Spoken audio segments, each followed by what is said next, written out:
HSC 26 batch তোমাদের math first paper exam শেষ হলো। প্রশ্নে ভুল থাকা কিংবা প্রশ্নের প্যাটার্নের চেঞ্জ, নানা রকম জল্পনা কল্পনা শেষে একটা এক্সাম শেষ হয়েছে। আগামী পরশু দিন আমাদের ম্যাথ সেকেন্ড পেপার এক্সাম, এটা এখন আমাদের মাথায় রাখতে হবে। সো ম্যাথ সেকেন্ড পেপারের সিকিউ পার্টের জন্য একটা সুপার সাজেশন নিয়ে চলে আসলাম, যেখানে আমরা 10টি অধ্যায়ের সবচেয়ে গুরুত্বপূর্ণ 30টি সিকিউ নিয়ে আমরা কথা বলবো এবং সেখান থেকে আমরা দেখব প্রত্যেকটা অধ্যায়ের কী কী টপিক রয়েছে। সো নাম্বারটা 30 একটু বড় হলেও আমি জানি যে তোমরা সবাই প্রত্যেকটা অধ্যায় সিকিউ এর জন্য টার্গেট করবা না। সো তুমি যেই অধ্যায়গুলোকে টার্গেট করবা 6টা বা 7টা অধ্যায়, সেগুলোর থেকে এইখানে যে সিকিউগুলো রাখা সেগুলো মাস্ট তোমার কমপ্লিট করে যেতে হবে এবং যে টপিকগুলো লিখবো সেগুলোও অবশ্যই কমপ্লিট করে যেতেই হবে। কেননা তোমরা যদি আজকের এক্সামটা সিকিউ প্রশ্নটা দেখো এবং যারা আমার ফার্স্ট পেপারের সিকিউ সাজেশনটা দেখেছে, এই সুপার সাজেশন দেখেছে, তারা অবশ্যই রিলেট করতে পারছে যে আসলে মানে মিলানো যাচ্ছে প্রশ্নগুলা।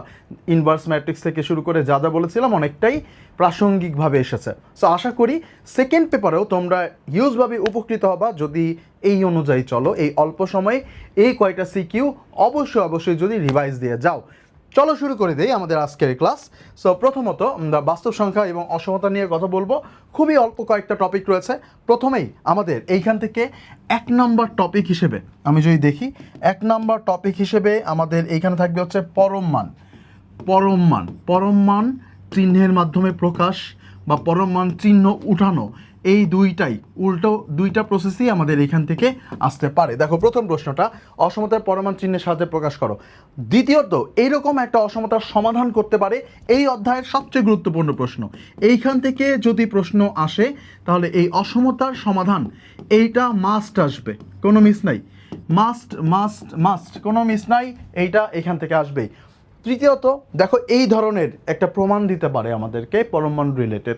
সো এরকম 3 নম্বরে এই প্রমাণ রিলেটেড অল্প কয়েকটা অধ্যায় প্রশ্ন রয়েছে।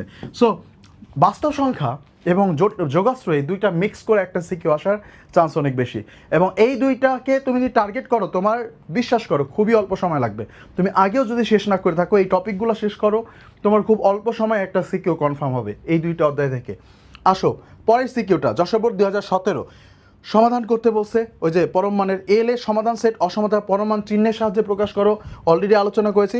সংখ্যা রেখায় এর সমাধান করো। এই যে অসমতার সমাধান করে আবার সংখ্যা রেখায় বসাইতে বলতে পারে, সংখ্যা রেখাতে বসাও এরকম বলতে পারে। সো এই হচ্ছে বাস্তব সংখ্যা থেকে আসা দুইটা সিকিউ। এবার আসো যোগাশ্রী প্রোগ্রাম। এইখানে প্রশ্নে আছে টোটাল একটা। প্রথমত ক মার্কের জন্য সুবিধা আর হচ্ছে যোগাশ্রী প্রোগ্রাম কি, এই দুইটার বাইরে আসার চান্স খুবই কম। মানে দুইটা জিনিস লিখছে, একটা হচ্ছে যোগাশ্রয়ী প্রোগ্রাম কি, যোগাশ্রয়ী প্রোগ্রামিং কি এবং অথবা এর সুবিধাগুলো লেখো। সো এই দুইটা থেকে একটা যদি আসতে পারে এই অধ্যায় থেকে। 2 নম্বরে চলে যাচ্ছি। 2 নম্বরে আমাদের এইরকম এই যে জেড একটা অভিষ্ট ফাংশনের সর্বোচ্চ বা সর্বনিম্ন মান লেখচিত্রের মাধ্যমে আমাদেরকে প্রমাণ করতে পারে। অথবা এইটার ভিতর দেখো একটা ছক দেওয়া আছে, তোমার আগে যোগাশ্রয়টা গঠন করতে বলতে পারে। এই যে দেখো যোগাশ্রয়ী গঠন করো, তারপরে হচ্ছে লেখচিত্রের সাহায্যে সমাধান করো। সো এই দুইটা প্রশ্ন যদিও আমি দিয়েছি, বাট যে এই একটা সিকিউ সম্পূর্ণভাবে কমপ্লিট করে যাবে তারই যোগাশ্রয়ী টোটালটা হয়ে যাচ্ছে, তার আর অন্য কোনো প্রিপারেশন নিতে হবে না, কেবল এই একটা সিকিউ ভালো করে কমপ্লিট করে যেতে হবে। তাহলে এখান থেকে দুইটা প্রশ্ন রয়েছে, দুইটা না, এই দুইটা আসলে একই প্রশ্ন। একটা হচ্ছে প্রথমে যোগাশ্রয়ী গঠন করতে দিতে পারে, আবার যোগাশ্রয়ীটা সরাসরি দেওয়া থাকতে পারে। যোগাশ্রয়ী প্রোগ্রাম গঠন করো, যোগাশ্রয়ী প্রোগ্রাম গঠন করো এবং পরবর্তীতে 3 নম্বরে লেখচিত্রের মাধ্যমে সমাধান করো, লেখচিত্রের সাহায্যে সমাধান। That's it. এতটুকু যারা করে যাবে তাদের হয়ে যাবে। যাচ্ছে পরের চ্যাপ্টার, জটিল সংখ্যা। সো এখান থেকে আমি দুইটার বেশি প্রশ্ন রাখছি, তোমরা একটু দেখো। প্রথমত আমাদের মডুলাস আর্গুমেন্ট, এখান থেকে ক মার্কের জন্য modulus argument, specially argument related বেশ কিছু জিনিস রয়েছে, সেগুলো আমাদের আসতে পারে। একাধিক জিনিস, জটিল সংখ্যা গুণে আছে বা ভাগে আছে, তাদের আর্গুমেন্ট বের করা, এই রিলেটেড প্রশ্ন আসার চান্স অনেক বেশি। এরপরে দেখো যে একটা প্রমাণ সংক্রান্ত, যে Z2 bar square equal to 1 হলে দেখাও যে এক্স একটি বাস্তব মান এতকে সিদ্ধ করে। সো আমরা যদি Z1 এবং Z2 কে এখানে বসাই তাহলে বুঝতে পারবা এটা তোমাদের বইয়ের থাকা খুবই কমন একটা প্রশ্ন। ঠিক আছে, এক্স এর একটি বাস্তব মান, এটাকে সিদ্ধ করে এই রিলেটেড যে প্রমাণ বা দেখাও যে এরকম কয়েকটা অঙ্ক আছে, এগুলো তোমাদের দেখতে হবে। ওকে, এইটাও ঠিক একই রকম। দেখো এইটা যদি এটা হয় তাহলে Z3 এর মান এটা। এই দুইটাই তোমাদের বইয়ে থাকা খুবই কমন দুইটা প্রশ্ন। ঠিক আছে, আচ্ছা আসো পরের সিকিউতে। ঢাকা বোর্ড 2022 আমাদের বলছে এত যদি হয় দেখাও যে এটা ওই যে প্রমাণ রিলেটেড একই রকম প্রশ্ন। আচ্ছা তারপরে এই যে সঞ্চার পথের সমীকরণ, এইখান থেকে একটা সঞ্চার পথের সমীকরণ আসতে পারে। জটিল সংখ্যা থেকে সঞ্চার পথের সমীকরণ রিলেটেড ইম্পর্টেন্ট, সঞ্চার পথের সমীকরণ। ওকে, আচ্ছা তারপরের কোশ্চেনটা যদি আমরা দেখি, আরেকটা প্রশ্ন দিয়েছে পি জটিল সংখ্যার অনুবন্ধী জটিল সংখ্যা এত হলে এত দ্বারা নির্দেশিত সঞ্চার পথ আবারও সঞ্চার পথ, এবার ওমেগা সংক্রান্ত একটা প্রমাণ তোমাদের দিতে পারে। এই যে 27XYZ তোমাদের বয়ে আসা খুবই কমন একটা জিনিস। ঠিক আছে, সো 4 নাম্বার ওমেগা সংক্রান্ত প্রমাণ। এইগুলো বাদেও এইখান থেকে আরও দু একটা টপিক রয়েছে, যেরকম তোমরা এখান থেকে বর্গমূল ঘনমূলটা একটু দেখে যাবা। বর্গমূল যারা টার্গেট করবা জটিল সংখ্যাকে, তোমরা অবশ্যই বর্গমূল ঘনমূলগুলোকে একটু দেখে যাবা। 10টা অধ্যায়ের সাজেশন তৈরি করতেছি, এই জন্য একটু ফাস্ট লিখতে হচ্ছে, আর তোমাদের হাতেও সময় কম, এই জন্য একটু কষ্ট করে বুঝে নেবা। যাচ্ছি পরের চ্যাপ্টারে, বহুপদী।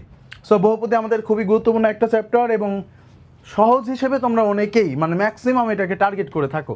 সো এখানে কী কী প্রশ্ন আমাদের পড়তে হবে, তাহলে দেখো সমীকরণগুলো আলফা বিটা গামা হলে সামেশন আলফা বিটা স্কোয়ার, মানে একটা ত্রিঘাত সমীকরণের যে সূত্র, সেখান থেকে প্রশ্ন আসতে পারে। 1 নাম্বার ত্রিঘাত সমীকরণের সূত্র থেকে, ত্রিঘাত সমীকরণের যে সূত্র রয়েছে সেই সূত্র থেকে আমাদের প্রশ্ন আসতে পারে। 2 নাম্বারে এত সমীকরণের একটি মূল অপরটির ঘন এর সমান, সিকিউ এর খ এবং গ এর জন্য মূলের সম্পর্ক খুবই ইম্পর্টেন্ট। মূলের সম্পর্কের ভিতর বিভিন্ন ধরনের আছে, যেরকম ঘন এর সমান, বর্গ এর সমান, এরকম আসতে পারে। ঠিক আছে, মূলের ভিতর কি কি সম্পর্ক রয়েছে, ঘনের সমান, বর্গের সমান। তারপরে হচ্ছে আমাদের বলতে পারে ঘন এর সমান সাধারণ মূল সংক্রান্ত আমাদের এরকম আসতে পারে, যদিও সাধারণ মূল আমাদের আগে রয়েছে, আমরা আরও প্রশ্ন দেখি তারপরে লিখি, সমস্যা নেই। তারপরে মূলদ্বয়ের অনুপাত, এত সমীকরণে মূলদ্বয়ের অনুপাত পরস্পর সমান, বইয়ে থাকা কমন প্রশ্ন, প্রিভিয়াস ইয়ারে তোমরা অনেক দেখতে পারবা এই প্রশ্নটাকে। সো মূলদ্বয়ের অনুপাত। এরপরে যাই, মূল সংশ্লিষ্ট একটি দ্বিঘাত সমীকরণ নির্ণয় করা যার একটি মূল, এটা খুবই ইম্পর্টেন্ট। এটা হচ্ছে আমার মূল, এবং মূল থেকে সমীকরণ নির্ণয় এবং সমীকরণ থেকে মূল নির্ণয়, যে কোনোটা আসতে পারে। সমীকরণ থেকে মূল নির্ণয়, এটা ক মার্কের জন্য খুবই ইম্পর্টেন্ট। তারপরে দৃশ্যকল্পে A= এত সমীকরণের একটি মূল অপরটির বর্গের সমান, এটা অলরেডি আলোচনা হয়েছে, এবং এইটা আসতে পারে। অনেক বছর ধরে এই প্রশ্নটা আসতেছে না, কিন্তু খুবই ইম্পর্টেন্ট, সো আসতে পারে। দৃশ্যকল্প 2-এর সমীকরণটি সমাধান করো, এবং যেখানে মূলগুলো গুণোত্তর প্রগমন ভুক্ত, সমান্তর এবং হচ্ছে গুণোত্তর, এই দুইটা প্রগমন ভুক্ত, এগুলা মূলের সম্পর্কর ভেতরে সমান্তর প্রগমন এবং গুণোত্তর প্রগমন, এই দুইটা থেকে প্রশ্ন আসার চান্স আছে। ঠিক আছে, যে কোনো একটা প্রগমনের প্রশ্ন আসতে পারে। ওকে, পরের প্রশ্নতে যাই। দেখো এ এর মান কত হলে এত সমীকরণের মূলগুলো বাস্তব এবং সমান হবে। সো তাহলে দেখো এটা আসে কই থেকে, এটা আসে নিশ্চায়ক থেকে। আমাদের নিশ্চায়ক সংক্রান্ত কিছু প্রশ্ন রয়েছে, সেগুলো ক মার্কের জন্য আমাদের খুবই ইম্পর্টেন্ট। যেরকম এ এর মান কত হলে রাশিটি পূর্ণবর্গ হবে, বা বাস্তব হবে, অথবা কাল্পনিক হবে, এই ধরনের প্রশ্নগুলো আমাদের আসতে পারে। এরপরের প্রশ্ন 5x=0 এত সমীকরণ মূলগুলো হলে, দেখো এটাও কিন্তু প্রথমে লিখছি ত্রিঘাত সমীকরণের সূত্র সংক্রান্ত। লাস্ট গ নাম্বার, এত হলে এত =0 এত সমীকরণের মূলদ্বয়ের পার্থক্য একটি ধ্রুবক রাশি হয়, এটা ধ্রুবক রাশি যদি হয় তাহলে প্রমাণ করে যে lm+4। সো এটাও কিন্তু আমাদের সহজ একটা প্রশ্ন। তাহলে এইটা এইখানে আমি একটু লিখে রাখি যে মূলগুলোর পার্থক্য রিলেটেড, মূলগুলোর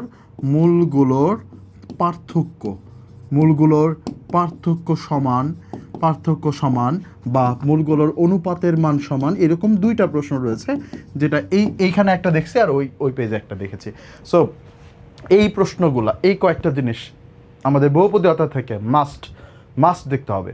ওকে, যাচ্ছি পরের অধ্যায়ে। আমার একটু শারীরিক সমস্যার জন্য বেশি কাশতেছি, এর জন্য দুঃখিত। পরের চ্যাপ্টারে চলে আসলাম দ্বিপদী বিস্তৃতি। তোমাদের এর আগে শর্ট সিলেবাসে ছিল না এই অধ্যায়টা, কিন্তু খুবই গুরুত্বপূর্ণ একটা অধ্যায়। এইখান থেকে কোন কোন প্রশ্ন পড়তে হবে? প্রথমত 1 নাম্বার আমাদের প্যাসকেলের সূত্র পড়তে হবে। প্যাসকেলের সূত্র থেকে কিভাবে আমরা দ্বিপদী বা বিস্তৃতি করব সেটা আমাদের জানতে হবে। 2 নাম্বার দেখো, এই যে দুইটা পদের সহগ সমান যদি হয়, এই ধরনের দুটি পদের সহগ সমান অথবা বলতে পারে দুইটি পদের সহগের অনুপাতের মান এত, এই রিলেটেড দিয়ে কোনো একটা কিছু প্রমাণ বা কোনো একটা কিছুর মান বের করতে দিতে পারে। এরপরে দেখো আমাদের এই দ্বিপদীর পাওয়ার কত, ইনভার্স, ঋণাত্মক, ভগ্নাংশ, এরকম একটা দ্বিপদীর ক্ষেত্রে আমাদের n+1 তম পদের সহগের এইরকম টাইপ কিছু মান প্রমাণ করতে দিতে পারে। এরকম কয়েকটা প্রশ্ন রয়েছে। সো তুমি একটা দুইটা ভালো করে প্র্যাকটিস করলেই দেখবা যে এটা তুমি পারতেছো। যাই পরেরটায় দেখো, আমাদের বলছে এত বিস্তৃতির x⁴n এর সহগ কত। নর্মাল x⁴n এর সহগ, এটা একেবারে আমাদের দ্বিপদীর একেবারে নর্মাল প্রশ্ন। x⁴n এর সহগ অথবা r+1 তম পদ, এটা কমন। এটা আসলে এই বড় প্রশ্ন পড়লে এটা অটোমেটিক তুমি পেরে যাবা, আলাদাভাবে শেখার কিছু নাই। এরপরে এই যে মধ্যপদের যে এই রকম টাইপ প্রমাণ, এইটা খুবই ইম্পর্টেন্ট।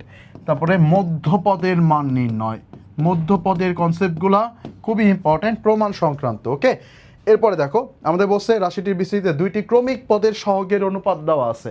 এই যে এখানে দেখছিলাম দুইটি পদের সহগের সমান বা সহগের অনুপাত, এই ধরনের প্রশ্নগুলো আসতে পারে।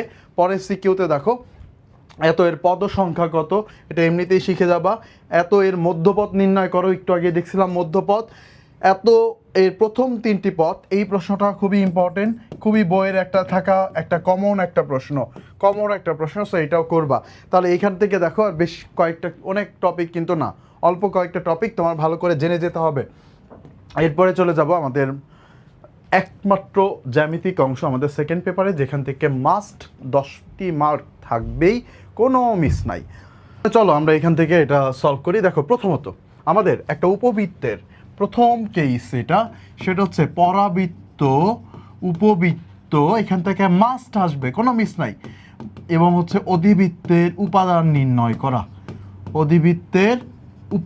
নির্ণয় করা, কমার যে কোনো জায়গা থেকে এইখান থেকে মাস্ট প্রশ্ন আসবে, কোনো মিস নাই। সো 3টা সূত্র ভালো করে জেনে তারপরে পরীক্ষা হলে যাবা। দৃশ্যকল্প 1-এর পি এবং কিউর বিন্দুকে উপকেন্দ্র এবং শীর্ষবিন্দু ধরে পরাবৃত্তের সমীকরণ বের করতে দিতে পারে, পরাবৃত্তের সমীকরণ নির্ণয় করতে দিতে পারে। এবং সেই ক্ষেত্রে টোটাল 3টা প্রসেস রয়েছে, তিনভাবে প্রশ্ন আসতে পারে। আমি একটু বলে দিই। দেখো, উপকেন্দ্র এবং শীর্ষবিন্দু দেওয়া থাকবে, এটা হইতে পারে। উপকেন্দ্র এবং দ্বিকাক্ষ, এটা সবচেয়ে সহজ। এবং দ্বিকাক্ষ আর শীর্ষবিন্দু দেওয়া থাকতে পারে, যে কোনো 2টা উপাদান দেওয়া থাকবে 3টা জিনিসের ভিতরে, তারপর তোমাকে বের করতে দিতে পারে। পরের প্রশ্ন, নিয়ামক রেখা আর বিন্দুকে উপকেন্দ্র ধরে একটি উপবৃত্তের সমীকরণ নির্ণয় করো। সেটা হচ্ছে উপাদান হতে উপবৃত্ত এবং হচ্ছে অধিবৃত্তের সমীকরণ নির্ণয়।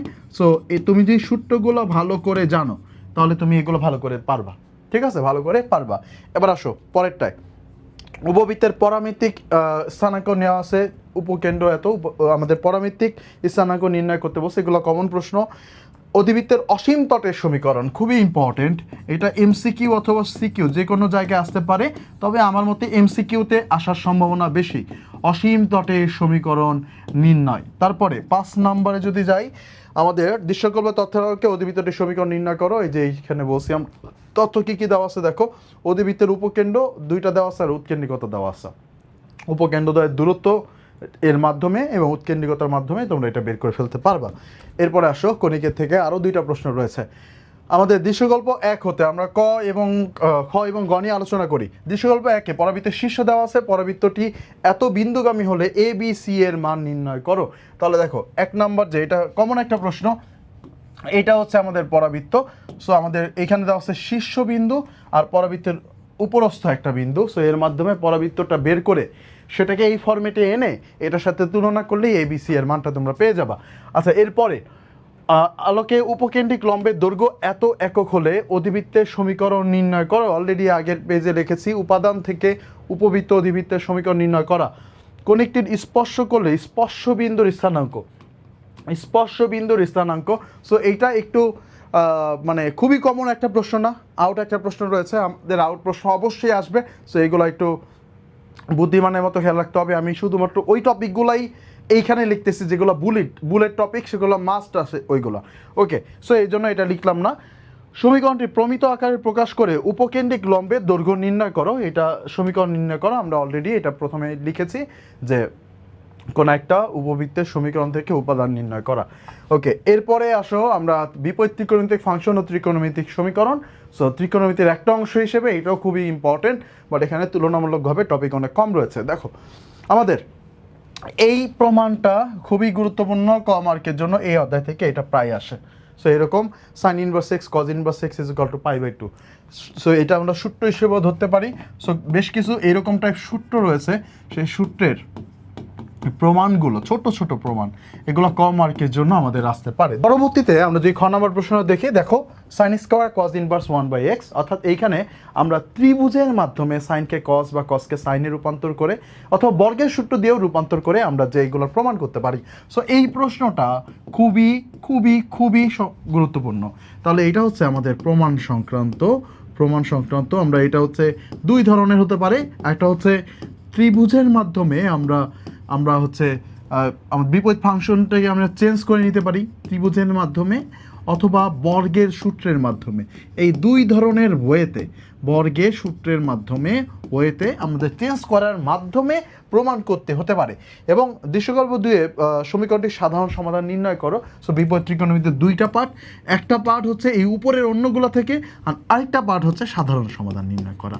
সো একটা সাধারণ সমাধান মাস্ট আসবে, প্রশ্নের ফরম্যাটটাই হচ্ছে এটা।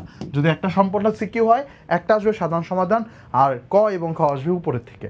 আচ্ছা, এরপরে আসো, দেখো প্রমাণ করো যে এত একই রকম উদ্দীপকের একের সাহায্যে এত প্রমাণ করো যে B square is equal to এত এত। এইটাও হচ্ছে কি আমাদের প্রমাণ সংক্রান্ত। এই প্রশ্নটা তোমরা একটু আলাদাভাবে দেখবা, এটা টপিকটা আমি লিখতেছি না কারণ একটা সিঙ্গেল প্রশ্ন। তারপরটা হচ্ছে সাধারণ সমাধান রিলেটেড। আচ্ছা, তারপরে কোশ্চেনে যদি আবারও যাই, সমাধান করতে বসে 10 টু থিটা, এটার মাধ্যমে আমরা কীভাবে করব, সূত্রের মাধ্যমে আমরা এটা প্রমাণ করতে পারবো। দেখা হচ্ছে এত, তাহলে এইটা কিভাবে আসবে, এইটা হচ্ছে আমাদের সূত্রের মাধ্যমে আসবে। ঠিক আছে, এটা হচ্ছে আমাদের ওই যে সূত্রের মাধ্যমে আমাদের এটা আসবে। আচ্ছা, তারপরেরটা আমাদের সমাধান করতে বসে। সো সাধারণ সমাধান আগের মতো করেই যাচ্ছে। পরের চ্যাপ্টার আমাদের বাকি রয়েছে আর 3টা। স্থিতিবিদ্যার ভেতরে আমাদের প্রথমত সবচেয়ে ইম্পর্টেন্ট 1 নম্বর হচ্ছে সামান্তরিকের সূত্র থেকে অবশ্যই এমসিকিউতে প্রশ্ন আসবে, অবশ্যই কম মার্কে প্রশ্ন আসবে। পরেরটা ত্রিভুজের অন্তঃকেন্দ্র, পরিকেন্দ্র, ভরকেন্দ্র। ঠিক আছে, অন্তঃকেন্দ্র, পরিকেন্দ্র আর পরিকেন্দ্র আর হচ্ছে লম্ব কেন্দ্র দিয়ে এই ধরনের প্রমাণ আসতে পারে। সো এই জায়গাগুলোর জন্যই তোমরা অনেকে ভয় পাও। হ্যাঁ, এই জায়গাগুলোর জন্য এই যে এই টাইপ প্রমাণ। ঠিক আছে, একটা প্রশ্ন এরকম হতে পারে। লাস্ট কোশ্চেন দেখো, এত এর আলোকে D is equal two px/p + q।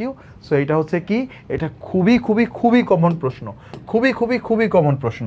সেটা হচ্ছে আমাদের যে স্থিতিবিদ্যার একেবারে শেষ অংশে যদি দেখি আমরা সদৃশ সমান্তরাল বল এবং অসদৃশ সমান্তরাল বল।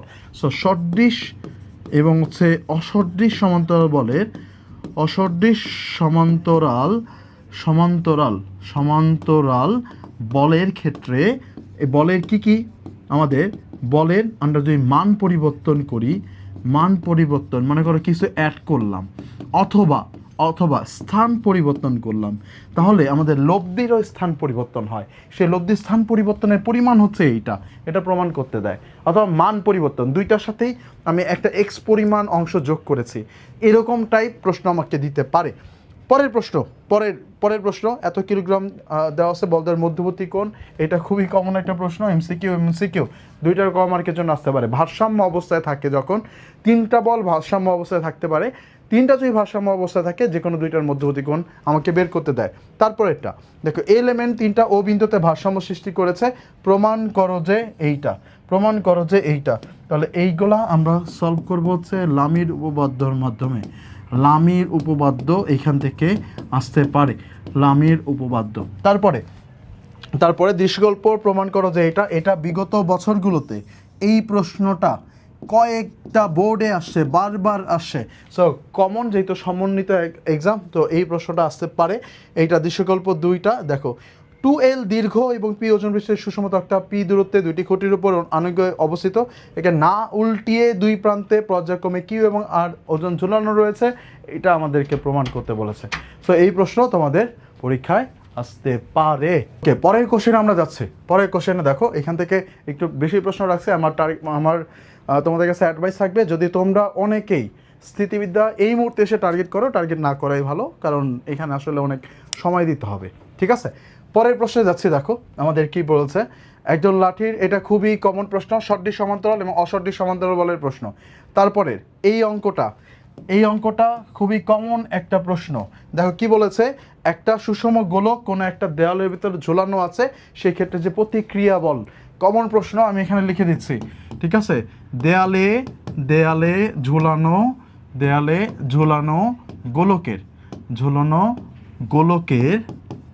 গোলকের প্রতিক্রিয়া বল এর প্রমাণ। আসো 2 নম্বরে যাই। পরে একজন বালক তক্তাটাকে না উল্টিয়ে বি প্রান্তে পৌঁছালে বালকের ওজন কত? খুবই কমন প্রশ্ন।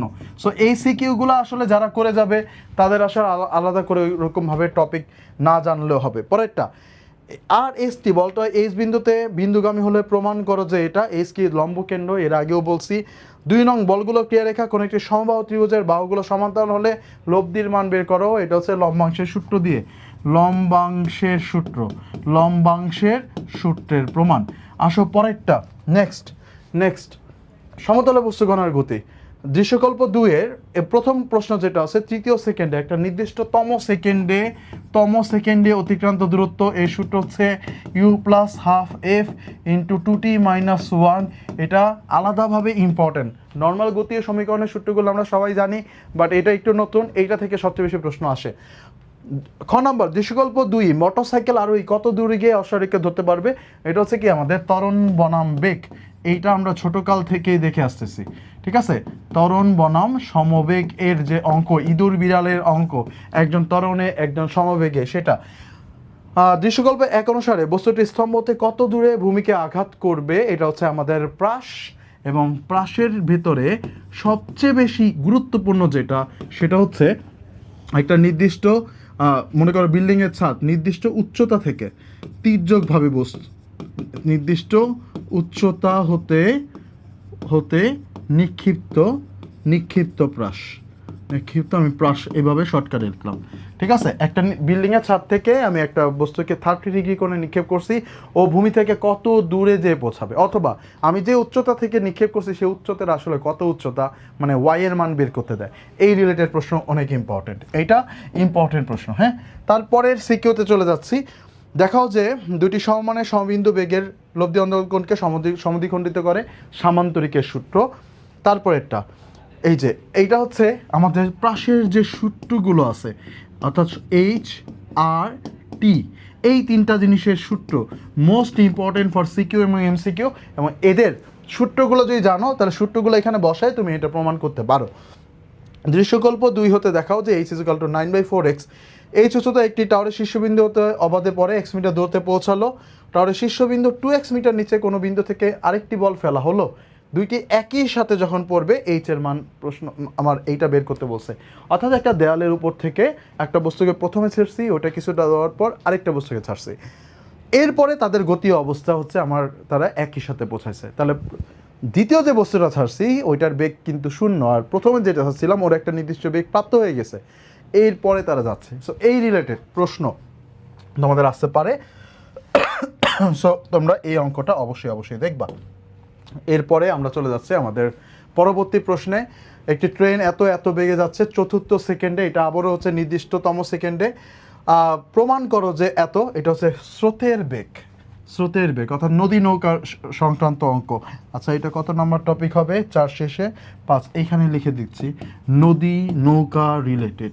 তোমরা সমতলে বস্তুকণার গতিটাকে টার্গেট করতে পারো, কারণ এইখানে প্রমাণগুলা স্থিতিবিদ্যার তুলনায় একটু সহজ আছে, প্লাস তোমরা ফিজিক্সেও অনেকটা পড়ে আসছো বা শিখে আসছো। বুলেটটি বেগ শূন্য হওয়ার পূর্ব পর্যন্ত দেওয়ালের ভেতরে আর কত দূর ঢুকবে, তাহলে এটাও হচ্ছে কি ত্বরণের সূত্র সংক্রান্ত। এবার যাব আমাদের সর্বশেষ অধ্যায়, বিস্তার, পরিমাপ ও সম্ভাবনা। এই ক্ষেত্রে এই পুরো অধ্যায়টাই তোমরা জানো, তারপরেও একটু দেখে যাও। P of A union B এর সূত্র, সেই সূত্র তোমরা জানো, P of A plus P of B minus P of A intersection B, ওই সূত্রটাই মূলত। এরপর দেখো আমাদের এখান থেকে আসতে পারে হচ্ছে মুদ্রা এবং হচ্ছে ছক্কা, এই দুইটা মিক্স করে 2 নাম্বার আমাদের আসতে পারে বল সংক্রান্ত যে সকল প্রশ্নগুলো রয়েছে সেগুলা। 3 নাম্বার আমাদের আর কি আসতে পারে দেখো, হেড, তারপর হচ্ছে এই যে পরিমিত ব্যবধান, এখান থেকে ভেদাঙ্ক, পরিমিত ব্যবধান, এগুলো আমাদের আসতে পারে। এগুলা তোমরা একটু আগে শিখো নাই, যেহেতু আমাদের আগে শুধু সম্ভাবনা ছিল। সো বইয়ের ভিতরে দেখবা সূত্র দেওয়া আছে, উদাহরণে 2-1টা অঙ্ক করলেই হবে। এই যে গণিতের সংখ্যা সম্ভাব্যতা বের করতে বলছে, পরিমিত ব্যবধান বের করতে বলছে, এরপরে আবার আসো পরিমিত ব্যবধান বের করতে বলছে, সাদা হওয়ার বল সংক্রান্ত দিয়েছে, পরিসংখ্যানে গণিতে পাস ফেল করার সম্ভাবনা, ভেদাঙ্ক, পরিমিত ব্যবধান বের করতে বলছে। অর্থাৎ পরিমিত ব্যবধান, ভেদাঙ্ক, এগুলো থেকে তুলনামূলকভাবে বেশি প্রশ্ন আসে। এখন কথা হচ্ছে যে আমাদের এখানে যে কয়টা অধ্যায় থাক, মানে 10টা অধ্যায় আছে, লাস্ট মুহূর্তে শেষ মুহূর্তে এসে তোমার 10টা অধ্যায় টার্গেট করার কোনো দরকার নেই। সিকিউ এর জন্য তুমি যদি পারো তাহলে 7টা বেস্ট, না হইলে অবশ্যই 6টা অধ্যায় তুমি টার্গেট করে দেন সিকিউর প্রিপারেশন নাও। বাট এইটা হচ্ছে ফর সিকিউ, বাট এমসিকিউ এর জন্য তোমার অবশ্যই 10টার ভিতরে 10টা অধ্যায় তোমার দেখে যেতে হতে হবে, 10টা অধ্যায় তোমার দেখতে হবে। এই ক্ষেত্রে তোমাদের বেশ কয়েকটা ওয়ে আছে, সেটা হচ্ছে তোমাদের কাব্য ভাইয়া সেকেন্ড পেপারে এমসিকিউ দিয়ে দিবে, তোমরা ওই পিডিএফটা দেখতে পারো, অথবা আমি 300 এমসিকিউ সলভ করছি, বাট আনফর্চুনেটলি আমার প্রায় 4 থেকে 5টা অধ্যায়ের মানে লাস্ট যখন তোমাদের এডিট করে দিব এই মুহূর্তে দেখি আমার ভিডিওগুলো ডিলিট হয়ে গেছে।